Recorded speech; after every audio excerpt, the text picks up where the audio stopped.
Hair fall के लिए कोई ना कोई होम रेमेडी तो आपने ट्राई की होगी, लेकिन अगर हेयर फॉल घर के नुस्खों से सॉल्व होता तो मेरे क्लिनिक पे सबसे ज़्यादा भीड़ हेयर पेशेंट्स की नहीं होती। प्रॉब्लम अंदर होती है, लोग बाहर से चीज़ें लगाते हैं इंटरनल फिक्स किए बिना, एक्सटर्नली शैम्पू, मास्क या बहुत तरह की अनियन जूस, कड़ी पत्ता, इस तरह की रेमेडीज़ करते रहते हैं और इतने दिनों तक हेयर फॉल होने देते हैं कि बालों की डेंसिटी कम हो जाती है। नमस्कार, मैं हूं डॉक्टर इप्शिता जौहरी और आज मैं एक ऐसी बात करने वाली हूं जो हर किसी के लिए एक प्रॉब्लम है, hair fall.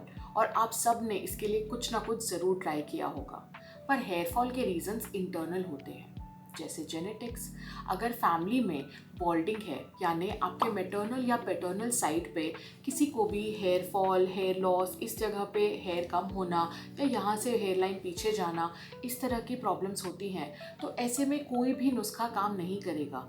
Growth factor therapy, PRP therapy, इस तरह के ट्रीटमेंट्स ही आपको आराम दे पाएंगे। इसी तरह न्यूट्रिशनल डेफिशिएंसी, जैसे अगर vitamin D, B12, iron, ferritin, zinc, collagen, इन चीज़ों की अगर कमी हो तो रूट्स अंदर से वीक हो जाते हैं। आप बस हाथ फेरें और पूरे बाल निकल आते हैं। ऐसे करने में ब्लड टेस्ट सबसे ज़रूरी होता है।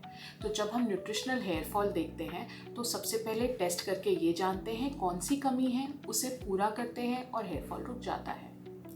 तीसरी ज़रूरी चीज़ है junk food and poor diet, जो साइलेंट हेयर किलर्स हैं। हम सब सोचते हैं कि जंक सिर्फ वेट को अफेक्ट करता है, but here is the first thing that suffers.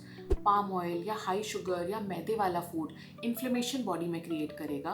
और साइंस के अकॉर्डिंग अगर आप वीक में 1 से 2 बार शुगरी फूड या जंक फूड खाते हैं तो न्यूट्रिएंट एब्जॉर्प्शन कम हो जाता है।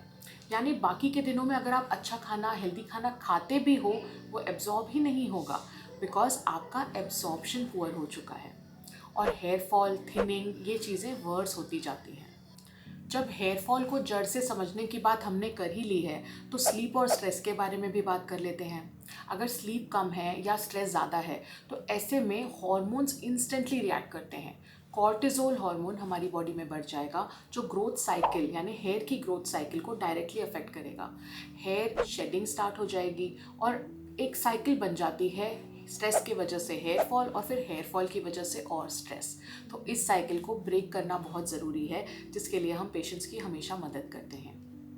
हार्मोनल कंडीशंस जैसे PCOS, थायराइड, पोस्टपार्टम यानी प्रेगनेंसी के बाद, ये सारे बड़े कल्प्रिट होते हैं जो एंड्रोजेंस को डिसरेगुलेट करेंगे, जिसकी वजह से हमारा हेयर साइकिल डिसरप्ट हो जाता है।